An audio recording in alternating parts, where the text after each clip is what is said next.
लमो अरिहन्ताळं लमो सिद्धाळं लमो आयिरियाळं लमो वच्छायाळं लमो लोय सबसाहुळं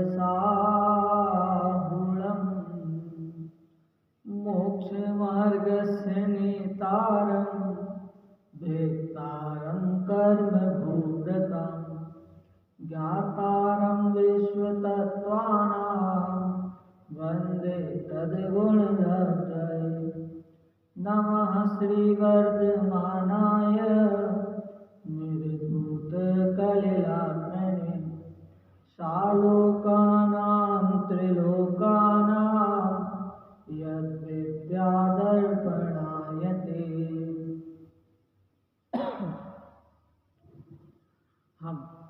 हमारे समक्ष रत्नकरंड श्रावकाचार नामक ग्रंथ उपलब्ध है, जो कि वास्तव में श्रावकों का सर्वश्रेष्ठ आचरण करने योग्य ग्रंथ है। इस ग्रंथ में अपनी विगत दिनों से चर्चा चल रही है। यहाँ पर सम्यक दर्शन के 8 अंगों की चर्चा चल रही है। यदि ये जीव को शंका होती है कि ये हमें क्यों पढ़ाया जा रहा है, मोक्ष मार्ग तो सम्यक दर्शन से होता जरूर है, परंतु इसमें तो श्रावकों का आचरण कहने की बात कही है, तो हमें मात्र आचरण ही आप बतलाइए, सम्यक दर्शन की विधि क्यों हमें बतलाते हैं। तो उसे उत्तर देते हैं कि भैया सम्यक दर्शन प्राप्त करने के बाद ही श्रावक बना जा सकता है। कोई सा भी ग्रंथ श्रावकाचार का उठा के देख लीजिए, जितने भी श्रावकाचार के ग्रंथ हैं उनमें सबसे पहला टॉपिक सम्यक दर्शन का ही रहेगा। सम्यक दर्शन की प्राप्ति से ही श्रावक पद सुशोभित होता है, ऐसा जानना जरूरी है। सम्यक दर्शन 8 अंग और 3 मूर्ता और 8 मदों से रहित होता है। 8 अंग सहित और 3 मूर्ता रहित और 8 मद रहित सम्यक दर्शन होता है। सम्यक दर्शन के संबंध में अपनी बहुत चर्चा हुई। 8 अंगों के बारे में अपन ने समझा, जिनका संक्षिप्त रूप से अपन सार देखते हैं कि निशंकित अंग में कहा गया कि शंका नहीं करनी। अब शंका नहीं करनी तो किसके संबंध में? तत्व के संबंध में कोई भी शंका नहीं करनी है। और साथ में इसमें सदाशिवदास जी लिखते हैं कि भय रहित होना, 7 प्रकार के भयों से रहित होना ही निशंकित अंग है। और जो 7 प्रकार के भयों से रहित हो जाता है तो उसे किसी प्रकार की वांछा नहीं होती है, उसे ये भय नहीं रहता, इष्ट के वियोग का भय नहीं रहता, अनिष्ट के संयोग का भय नहीं रहता, तो उसे निर्वांछितपना अपने आप आ जाता है। तो निशंकित और निकांक्षित ये अंग प्रकट हो जाते हैं।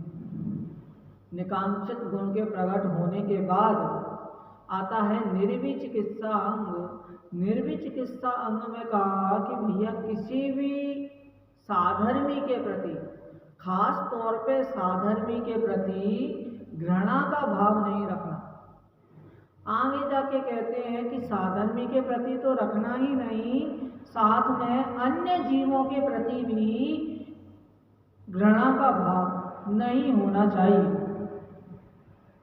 निशंकित, निकांक्षित, निर्विचिकित्सा और फिर इसके बाद आता है अमूढ़ दृष्टि अंग। अमूढ़ दृष्टि अंग में कहते हैं कि भैया अमूढ़ दृष्टि अंग मतलब मूढ़ता रहित दृष्टि।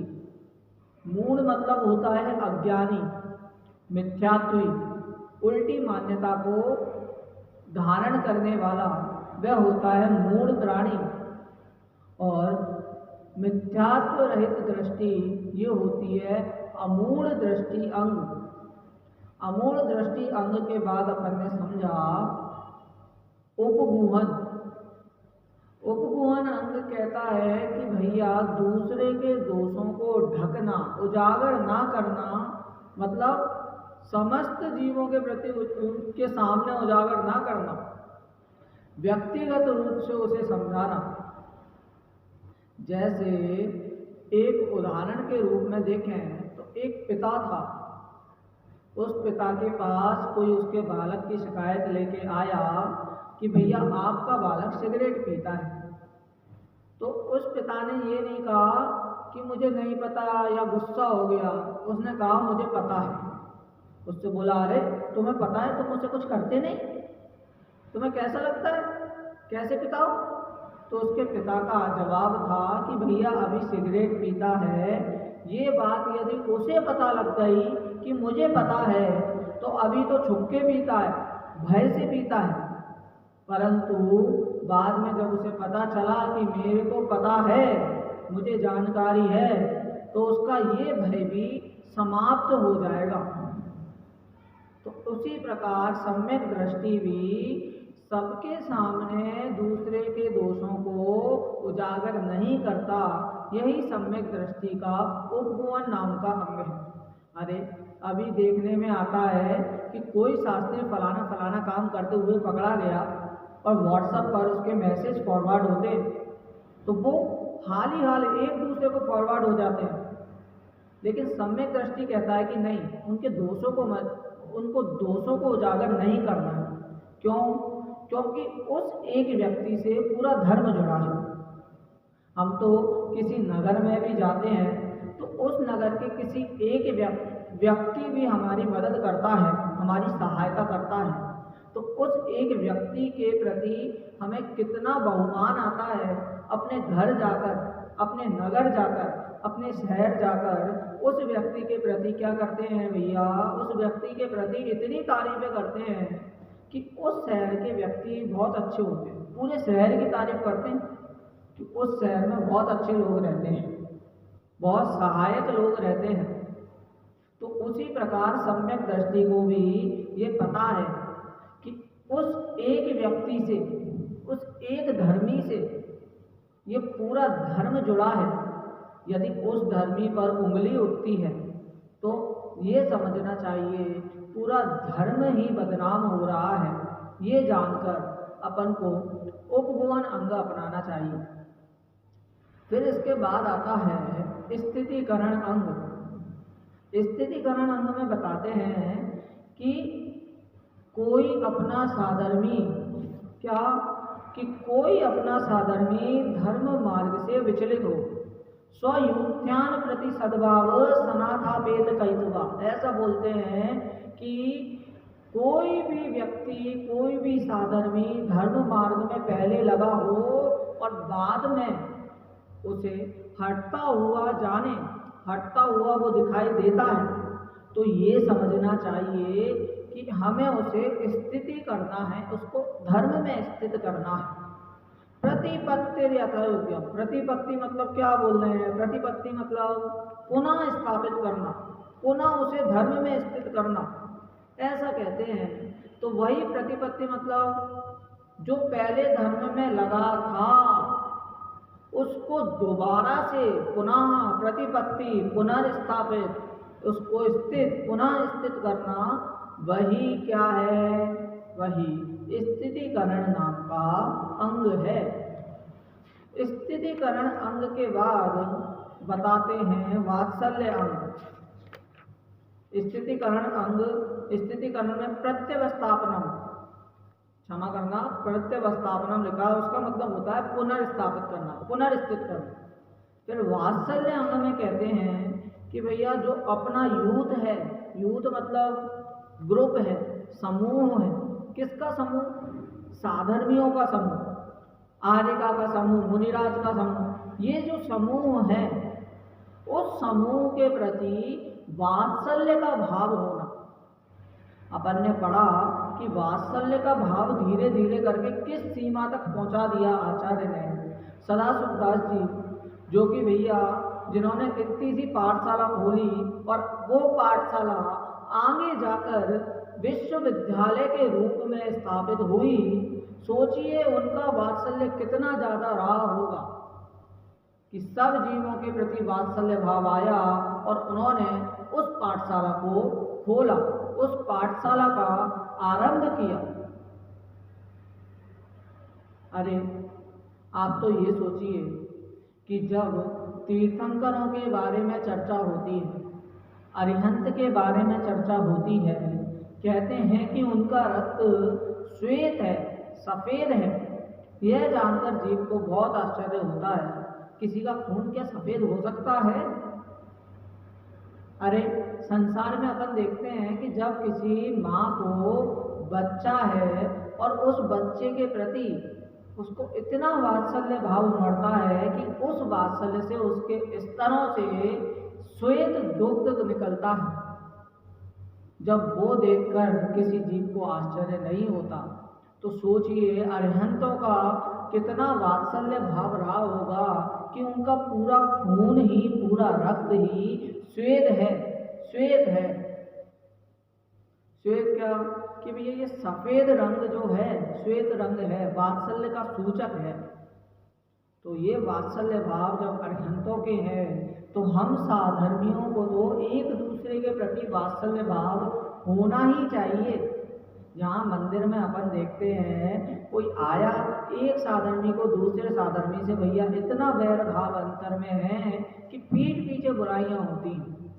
सामने तो लगता है भैया बहुत भाईचारा है, परंतु पीठ पीछे वही बात कि अरे वो तो ऐसा करते हैं, उपदेश तो हमें इतना सारा देते हैं और खुद कभी पालते हैं क्या? कभी कहते हैं यहाँ पर आओ, यहाँ पर आओ, मंदिर आओ, और खुद कभी मंदिर नहीं आते। अरे क्या करना तुम्हें? ऐसे ही अपन क्या कहते हैं, उपगुण अंग। क्या उपगुण अंग? कि भैया उपगुण अंग में कहा कि तुम्हें धर्म जो कर रहे हो, जो धर्मी है, धर्मी की कही हुई बातें अपने ज़्यादा काम की हैं, उसकी करी हुई बातों पर ध्यान ना देना चाहिए। क्यों? कोई बोले कि भैया वो पंडित जी थे, फलाना पंडित जी थे, गाड़ी में घूम रहे थे और हमें बोलते हैं जीवों की हिंसा होती है। भैया अगर उससे भी जाके पूछोगे धर्मी से, तो धर्मी कहेगा हमारी कमजोरी है, हमें ये सब करना पड़ रहा है, परंतु वो मुख से तो सही बात ही कहेगा, अपने ज्ञान से तो सही बात ही आपको बताएगा। यह समझना चाहिए।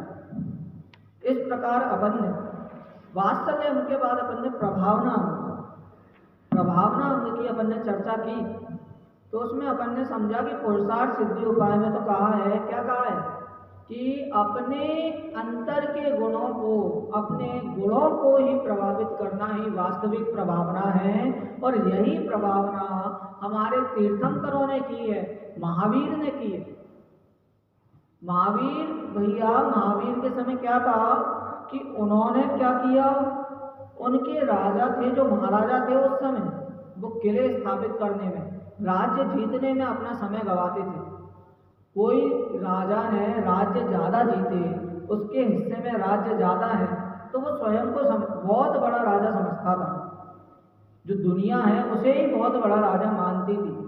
परंतु अपने महावीर भगवान ने कोई भी राज्य स्थापित ना करके उन्होंने संस्कृति स्थापित की। उन्होंने हमें हमारी सांस्कृतिक धरोहर से परिचय कराया।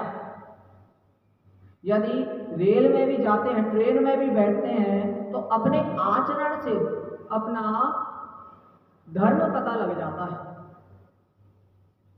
क्या कि लोग मानते हैं कि भैया जैनी है तो वही क्या कि जो सूर्य अस्त से पहले अपना भोजन ग्रहण कर ले, वो जैन है।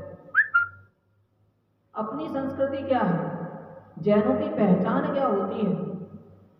अपन ने अन्य धर्मों की तो पहचान देखी है कि कोई ने बाल बड़ा रखे हैं तो कोई टोपी पहनता है, कोई पगड़ी पहनता है। इस प्रकार से अपन अन्य धर्मों को तो पहचान सकते हैं, परंतु जैन धर्म में ऐसी बाहरी पहचान कोई नहीं है, मात्र एक पहचान है। क्या पहचान है? सद्दृष्टि, सद्ज्ञान और सद्वृत्ति। सम्यक दर्शन, सम्यक ज्ञान और सम्यक चारित्र, यही जैन धर्म की पहचान है, ऐसा मानना चाहिए। आगे क्या कहते हैं ये देखें अपन कि प्रभावना अंग में तो ये बात हुई, फिर इसके बाद अपन ने देखा तावदंजन चौरांगे, इन 8 अंगों में कौन प्रसिद्ध है, इस बात की अपन ने चर्चा की कि 8 अंग में से पहले अंग में तो अंजन चोर प्रसिद्ध है।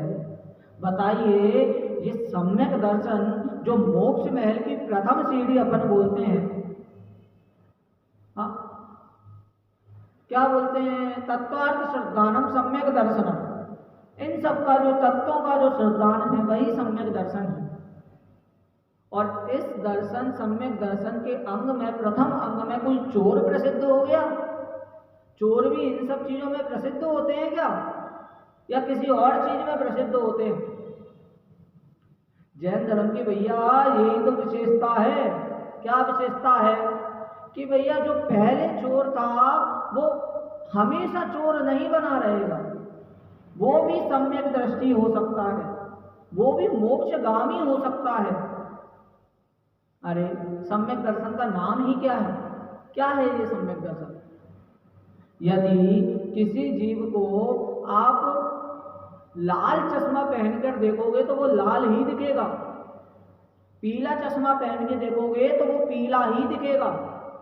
उसी प्रकार किसी जीव को इस चमड़े की आंखों से देखोगे, चर्म चक्षु से देखोगे तो आपको वो चमड़ा ही दिखाई देगा, और अपने निर्दोष स्वरूपी दृष्टि से देखोगे तो वो आपको निर्दोष दिखाई देगा, मोक्षगामी दिखाई देगा।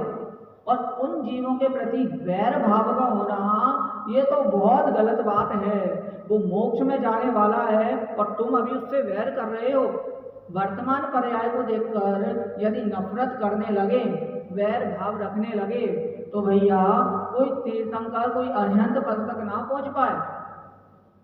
महावीर की जो पहले की पर्याय थी, कीचक की पर्याय, मारीची की पर्याय, तो मारीची की पर्याय में भैया कितना क्रूर था।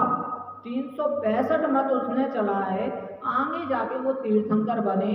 तो उन पर्याय को अपन पूजते हैं, उनके गुणों को अपन पूजते हैं। तो ये गुणों की पूजन करना, गुणों की जो प्रशंसा करना, यही जैन धर्म बताते हैं। यह समंत भद्राचार्य द्वारा लिखा गया श्री रत्नकर्ण श्रावकाचार्य नाम का ग्रंथ। इस प्रकार उन्होंने लिखा, जैसे इन्होंने एक चीज लिखी है, आत्म परीक्षा। आत्म परीक्षा में कहा, क्या कहा कि भैया मैं आपकी पूजन, आपके दर्शन, आपके सामने इसलिए हाथ जोड़ के नहीं खड़ा हूं कि आपके सामने 64 चमर जुड़ते हैं। हाँ, आप आकाशगामिनी विद्या के धारक हैं, आपके सामने देव आदि भी वंदन करते हैं। मैं इसलिए आपके दर्शन, आपकी पूजन, आपके सामने मस्तक नहीं झुकाता हूँ। मैं किस लिए मस्तक झुकाता हूँ? क्योंकि आप वीतरागी, सर्वज्ञ और हितोपदेशी हैं, इन गुणों के धारक हैं, इसलिए मैं मस्तक झुकाता हूँ। क्योंकि ये बाकी के जो कार्य हैं वो तो कोई जादूगर, कोई हाथ की सफाई वाला भी कर सकता है, उसमें कौन सी बड़ी बात है। हमें नाम से मतलब नहीं, हमें महावीर नाम से मतलब नहीं है, हमें तो मतलब है उनके गुणों से। वो वाला भक्तामर स्तोत्र में भी श्लोक कहते हैं, क्या कहते हैं?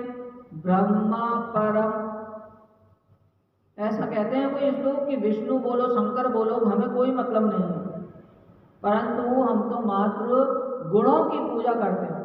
बुद्ध्या विनापि विबुधार्चित पाद पीठ, त्वं शंकरोऽसि भुवनत्रय शंकरत्वात्, दातासि वीर शिव मार्ग विधिर्विधाना।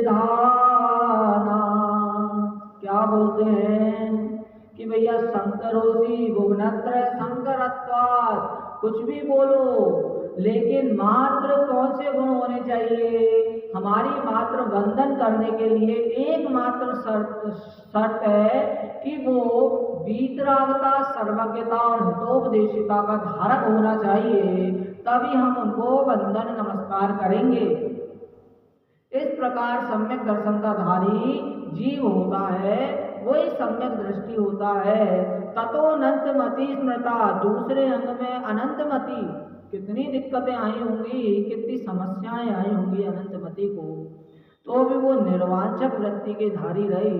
उद्यायनस्त्रति निर्वांछकपना, किसी से घृणा नहीं। मुनिराज की वमन उल्टी उन्होंने हाथ में ले ली, और अपन यहाँ पर मात्र देखने मात्र से अपन को घृणा आती है, तो वो निर्वांछकता नहीं है, ऐसा कहते हैं। रेवती माता, और चौथे अंग में रेवती रानी प्रसिद्ध है। इस प्रकार अपन ने अष्ट अंगों में, अभी आगे भी और भी प्रसिद्ध है। देखो, जिनेंद्र भक्त, अगले अंग में जिनेंद्र भक्त प्रसिद्ध है। कौन से अंग में? पांचवें अंग में जिनेंद्र भक्त प्रसिद्ध है। छठवें अंग में वारिशेण प्रसिद्ध है। वारिशेण की तो भैया उन्होंने अपने खुद तो दीक्षा ली, खुद तो स्थित हुए, परंतु उन्होंने अपने मित्र को भी स्थित किया। ये बड़ी बात है, स्थितिकरण नाम का अंग किया। क्या कहते हैं यहाँ? तो ये भी कह रहे हैं, क्या कह रहे हैं कि स्थितिकरण, एक तो धर्म से हटते हुए व्यक्ति को वापस धर्म में स्थित करना, ये स्थितिकरण है। और दूसरा क्या, कि जो व्यक्ति धर्म में चल रहा है, धर्मी है, उसको भी पुनः स्थित करना। पुनः मतलब स्थित करना क्या? उसको प्रवचन आदि से उसको स्थित करना, प्रोत्साहन करके स्थित करना, स्तुति करके स्थित करना। तो इस प्रकार के स्थितिकरण अंग है। ये दो दृष्टियों से होता है, हटते हुए व्यक्ति को पुनः स्थित करना, और जो इसी मार्ग में चल रहा है उसे क्या करना? उसे प्रोत्साहन रूप में उसी में स्थित लगे रखना कि ये हटे ना। ये स्थितिकरण नाम का अंग है। विष्णुस्त वज्र नामाचा, अरे और विष्णु को, वो मुनिराज विष्णु कुमार को देखो, ऐसा प्रभावना, ऐसी प्रभावना उन्होंने की कि भैया मुनि पद त्याग के वापस उन्होंने प्रभावना की। क्या है इसका मतलब? कि भैया मुनि पद त्यागो, ये शिक्षा अपन को नहीं लेनी। मुनि पद त्याग पर ऐसे कार्य करना, ये शिक्षा अपन को नहीं लेनी। उदाहरण, सर्वदेश नहीं होता, एक देश होता है। तो इसमें मात्र प्रभावना अंग को अपन देखें कि उन्होंने कितने मुनिराजों के पूरे संघ को उन्होंने बचाया। तो ये अपनी चर्चा हो गई है, पर इसके पहले ये भी तो समझा जाए कि सम्यक दर्शन है वो है क्या चीज। अरे सम्यक दर्शन मतलब लोग चलने फिरने की भाषा में बोले तो भरोसा। ये पूरी दुनिया भरोसे पे ही तो चल रही है। यदि ऑटो वाले के पास अब तुम जाओ और पीछे बैठो तो एकदम निश्चिंत रूप से बैठते हो। क्यों? क्योंकि तुम्हें उस पर भरोसा है। हॉस्पिटल जाते हो तो हॉस्पिटल में भी कोई इंजेक्शन लगाता है ना, तो तुम निश्चिंत रहते हो। क्यों? क्योंकि तुम उसे उस चीज का स्पेशलिस्ट मानते हो। यदि तुम्हें ये पता चल जाए कि वो इंजेक्शन उसने पहली बार हाथ में पकड़ा है, उसने अभी तक एक भी बार प्रैक्टिकल नहीं किया है, तो क्या तुम इंजेक्शन लगवाओगे? क्या नहीं लगवाओगे। क्यों? क्योंकि तुम्हें फिर उसके ऊपर भरोसा टूट गया। परंतु अपन हॉस्पिटल में जाके ऐसे इफ एंड बट नहीं करते, पूछते नहीं है। क्यों? क्योंकि अपन को भरोसा होता है कि हॉस्पिटल है और यहाँ पर इस चीज के स्पेशलिस्ट रहते हैं, हमें सही करेंगे, दवाई सही देंगे। इस भरोसे के कारण अपन हॉस्पिटल में रहते हैं। अब हॉस्पिटल में जिस प्रकार अपन उस पर भरोसा करते हैं, तो यहाँ तो भैया इतने काल हो गए, अनंत काल हो गए, और जैन धर्म में यही का क्या कि जीव जुदा उद्गल जुदा, यही तत्व का सार, यह मानने में अपन को कितनी कठिनाई हो रही है, भरोसा नहीं हो रहा है। और इसका नाम ही श्रद्धा है। श्रद्धा हम कहते किसे? सहज कैसे प्राप्त हो ये? कोई बोले कि अरे यार क्या बोले भाई साहब, हमें तो बहुत विकल्प आ रहे हैं, बहुत विकल्प आ रहे हैं, आत्मा शुद्ध है शुद्ध है शुद्ध है, ऐसे हम बोलते तो है, सम्यक दर्शन हो नहीं रहा। तो जैसे किसी गरीब लड़की होती है ना, उसकी शादी हो जाए चक्रवर्ती से, तो वो खाता लेके नहीं बैठती, उसका क्या कि सम्यक दृष्टि है, हो 6 खंड का राजा, हो अरे वाह इतने हाथी, वाह, ऐसे नहीं, काम तो वो पूरे करती है घर के, उसको लग जाती है, बोलती हाय राम, ओ ऐसे करती है, तो भी उसको ये भरोसा है कि मेरे जो स्वामी हैं, सगाई जो उससे मेरी हुई है, वो चक्रवर्ती है। उसी प्रकार सम्यक दृष्टि को यह भरोसा तो रहता है कि आत्मा है वो सुरक्षित है, आत्मा है जानने देखने वाला है, तो ये रटने की चीज नहीं है। हाँ, ये ज्ञान है जो रटने की चीज नहीं है। अरे भैया जो जिनवाणी जिसने इतनी पढ़ ली, इतना सब पढ़ लिया, तो उससे कहते हैं कि ज्ञान विस्तार का नाम सम्यक दर्शन नहीं है, ज्ञान की निर्मलता का नाम सम्यक दर्शन है, ऐसा समझना चाहिए। अब अपन आज समय तो नहीं है, थोड़ा समय बचा है, थोड़ा क्या, अभी तो थोड़ा ज़्यादा ही है समय। नांगहीनम मलमच्छित्तुम, ये वाला श्लोक अपन पढ़ते हैं। अब इसमें आगे चर्चा आएगी कि जो तुमने 8 अंग पढ़े हैं, तो इन 8 अंगों में से एक भी अंग यदि कम होता है तो वो सम्यक दर्शन का पात्र नहीं है, वह सम्यक दृष्टि नहीं है, ऐसा समझना चाहिए। श्लोक में पढ़ रहा हूँ, नांगहीनम मलं चेतुम दर्शनम जन्म संततिम नहि मंत्रोक्षर न्यूनो निहंति विषवेदना। क्या बोलते हैं कि नांगहीनम मलम चेतुम दर्शनम जन्म संततिम, कि भैया जो जन्म जरा छेदने में समर्थ नहीं होता है, कौन नहीं होता है? इस परिपाटी को छेदने में समर्थ नहीं है तो कौन नहीं है? जो सम्यक दर्शन का धारक नहीं है।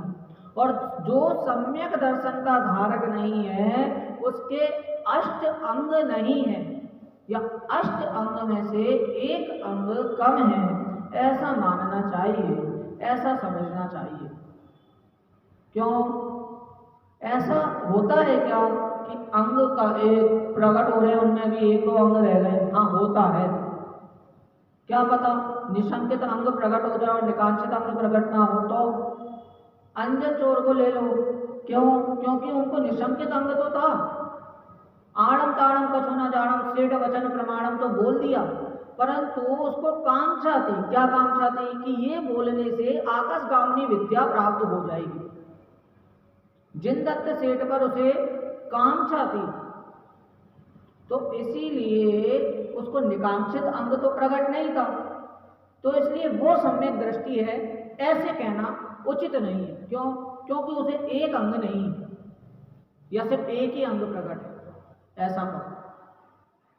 तो एक अंग से भी जो रहित रहता है उसे सम्यक दर्शन प्राप्त नहीं होता है। जैसे आगे उदाहरण दे रहे हैं, देखना कितना अच्छा उदाहरण है। नहीं मंत्रोक्षर न्यूनो निहंति विषवेदना। क्या कि जिस प्रकार पहले आपने गांव में देखा होगा, गांव में कि कोई सांप काट जाता है तो उसका जहर उतारने के लिए मंत्र पढ़ते हैं, तो क्या वो मंत्र से जहर उतर जाता है? परंतु यदि मंत्र में कोई अक्षर कम हो या कोई अक्षर ज्यादा हो, या ऐसा कहें कि कोई मात्रा कम हो या कोई मात्रा भी ज्यादा हो, तो भी वो मंत्र काम नहीं करता है, वो मंत्र अच्छा नहीं रहता है, वो मंत्र विकृत होता है। इसलिए जिस प्रकार एक अक्षर कम या ज्यादा से मंत्र कुछ काम का नहीं होता, उसी प्रकार एक अंग कम होने से भी सम्यक दर्शन की प्राप्ति नहीं होती, यह समझना चाहिए। अरे अपन नमोकार मंत्र अभी देखते हैं, कैसे कैसे तो पढ़ते हैं नमोकार मंत्र। नमो नमो नमो नमो नमो नमो नमो नमो अरिहंताणम, नमो नमो श्री सिद्धाणम। अरे ये कोई नमो नमो शुरू कर दिया, तो ये नमो नमो कोई नमोकार मंत्र थोड़ी ना है। नमोकार मंत्र क्या है कि 35 अक्षर और 58 मात्राएं जिसमें है वो नमोकार मंत्र है, और तुम नमो नमो नमो नमो नमो कर रहे हो, तो ये नमोकार मंत्र नहीं है। कोई बोले कि भैया हम मंत्र तो पढ़ रहे हैं, हम जैसे चाहे वैसे पढ़ें, हमारे भाव तो शुद्ध हैं, हम तो भाव प्रधानी हैं, जैन धर्म तो भाव प्रधानी है। तो उससे कहते हैं कि भैया जैन धर्म जरूर भाव प्रधानी है, किसने मना किया, भाव प्रधानी तो है ही। परंतु हम तो ये कह रहे हैं कि जिस प्रकार सम्यक दर्शन है और सम्यक दर्शन के 8 अंग हैं, उसी प्रकार सम्यक ज्ञान भी है। सम्यक ज्ञान के भी 8 अंग हैं, और वो सम्यक ज्ञान के 8 अंग में शब्दों का भी आता है कि जिस प्रकार शब्द को अच्छे से पढ़ना, अर्थ को अच्छे से पढ़ना, तो जो शब्द अनुशासन है वो भी अनुशासित रहने चाहिए, ऐसा कहते हैं, तभी सम्यक ज्ञान की प्राप्ति हो सकती है। क्यों नहीं है मंत्र काम के? आचार्य धरसेन ने जब आचार्य भूतबली और आचार्य पुष्पदंत को मंत्र दिया, तो एक मंत्र में मात्राएं अधिक थी और एक मंत्र में मात्राएं कम थी। अधिक मंत्र वाले के पास दांत बाहर निकले हुए देव देवी आए, और कम मंत्र वाले के पास एक आंख कम वाले देव देवी आए। अरे भैया वो सोचने लगे कि देव देवी ऐसे कैसे हो सकते हैं, वो तो काय के धारक हैं, वैक्रियक शरीर के धारक हैं, और वैक्रियक शरीर से तो वो सुंदर, बहुत अति सुंदर होते हैं। तो उन्होंने मंत्र को सही किया, तब जाके देव देवी का सही रूप प्रकट हुआ। हाँ, कोई अगर ये भी बोलता है ओम नमो अरिहंताणम, ये भी हम कहते हैं ये भी मंत्र नहीं है। क्यों मंत्र नहीं है? ओम में पंच परमेष्टि को तो तुम नमस्कार कर ही रहे हो, और बाद में नमो अरिहंताणम बोल के वापस से अरिहंत परमेष्टि मात्र को नमस्कार कर रहे हो, तो ये भी मंत्र विकृत हो गया है। आजकल तो मंत्र के नाम पर सबको लय चाहिए, धुन चाहिए। कोई कहता है कि हम एक ही एक लय में कब तक पढ़ते रहें, अन्य अन्य लय का भी प्रयोग होना चाहिए। क्यों भाई साहब? तो अन्य अन्य लय के चक्कर में ये जीव अक्षरों पर ध्यान नहीं देता है, व्याकरण पे ध्यान नहीं देता है, वो मंत्र में अक्षर ज्यादा और कम पर ध्यान नहीं देता है। हाँ, गुरुदेव श्री की कोई बात करे कि वो भी तो ओम नमो नमो लोए सर्वर हंताणम ऐसा बोलते थे, तो उनसे कहते हैं भैया वो अरिहंत पंच परमेष्टि का स्मरण करना अलग बात है, और मंत्रों का स्मरण करना अलग बात है। यदि किसी मंत्र में ओम लिखा हो, उसे ओम बोल के पढ़े, वो अलग बात है। परंतु मंत्र में जब ओम नहीं लिखा है, उसमें भी यदि तुम ओम जोड़ोगे तो वो मंत्र विकृत हो जाएगा, वो मंत्र मंत्र रूप में नहीं गिना जाएगा। उससे ऐसा कहते हैं। अरे हम तो ओम वगैरह तुम छोड़ो, हम तो मात्रा बढ़ाना छोड़ो, हम तो घटाते भी हैं। क्यों? क्योंकि बोलो आप समाज में 9 बार नमोकार मंत्र पढ़े, और 9 बार नमोकार मंत्र भैया इतनी तेजी से पढ़ते हैं, नमोनिताम नमिताम नमोजम नमोजम नोले सप्तम, नमोनिताम नमिताम नमोजम नोले सप्तम, नमोनिताम नमिताम नमोजम नमोजम नोले सप्तम। अरे कुछ समझ में आया? कहीं तो नमो वज्रायणम बोलता है और कहीं नमो आर्याणम खा जाता है, कहीं कुछ और बोलता है। तो इसको अपने जबान पर कंट्रोल नहीं है। कोई बोले कि भैया हमें व्याकरण समझ में नहीं आती है, व्याकरण से हमारा अच्छे से पाला नहीं पड़ा है, तो भैया हमें बोलने में, उच्चारण में बहुत दिक्कत होती है। तो ये उच्चारण सुधारने के लिए क्या कर रहे हैं कि डेली इन मंत्रों का धीरे धीरे उच्चारण करें, धीरे धीरे इसे पढ़ें, तभी अपना जीव पे ये मंत्र बैठेंगे। अपन जब इतना बोलते हैं क्या कि नांगहीनम मलम चेतुम दर्शनम जन्म संततिम नहीं मंत्रोक्षरम न्यूनो निहंति विषवेद नाम, ऐसा बोला। ये मंत्र सीधे सीधे अपन ने बोल दिया। कैसे बोल दिया? अरे भैया 5-6 बार पढ़ा है, इसे धीरे धीरे पढ़ा है, तभी बोलने में आया है। उसी प्रकार धीरे धीरे इन मंत्रों का उच्चारण करें। इस प्रकार हम मंत्रों को सही से पढ़ सकते हैं। जैसे कोई कन्या है, वो कन्या क्या चाहती होगी, किससे विवाह करना है, कैसा व्यक्ति होना चाहिए। सबसे पहले तो ये होगी कंडीशन कि वो व्यक्ति सर्वांग सहित होना चाहिए। हमेशा यही होगा कि सर्वांग सहित होना चाहिए।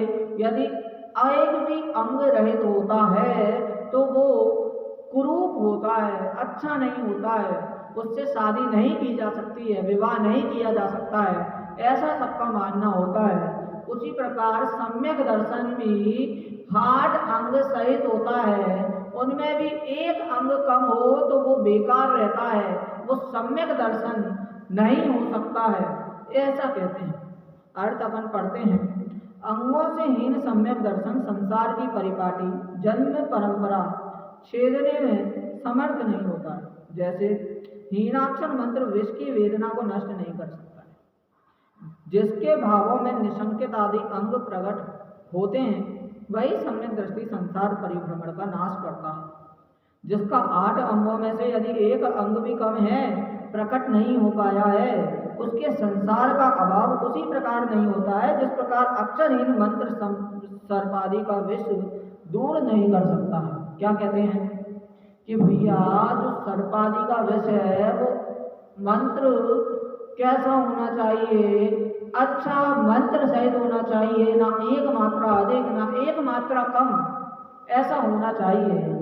उसी प्रकार सम्यक दर्शन भी ऐसा होना चाहिए जो अष्ट अंग सहित हो, एक अंग कम और एक अंग ज्यादा, ऐसा नहीं होना चाहिए। सम्यक दर्शन की प्राप्ति का उपाय ही यही है, अष्ट अंग सहित। आगे यहाँ पर अपन ने सम्यक दर्शन के 8 अंगों की चर्चा तो बहुत अच्छे से करी, परंतु अब आगे 3 मूर्ताओं के बारे में कहेंगे। क्या? आगे पढ़ते हैं, रुको। मूर्ताओं के 3 भेद हैं, वे तीनों ही सम्यक की घातक हैं। अतः तीनों प्रकार की मूर्ताओं का स्वरूप जानकर सम्यक दर्शन को शुद्ध करना उचित है।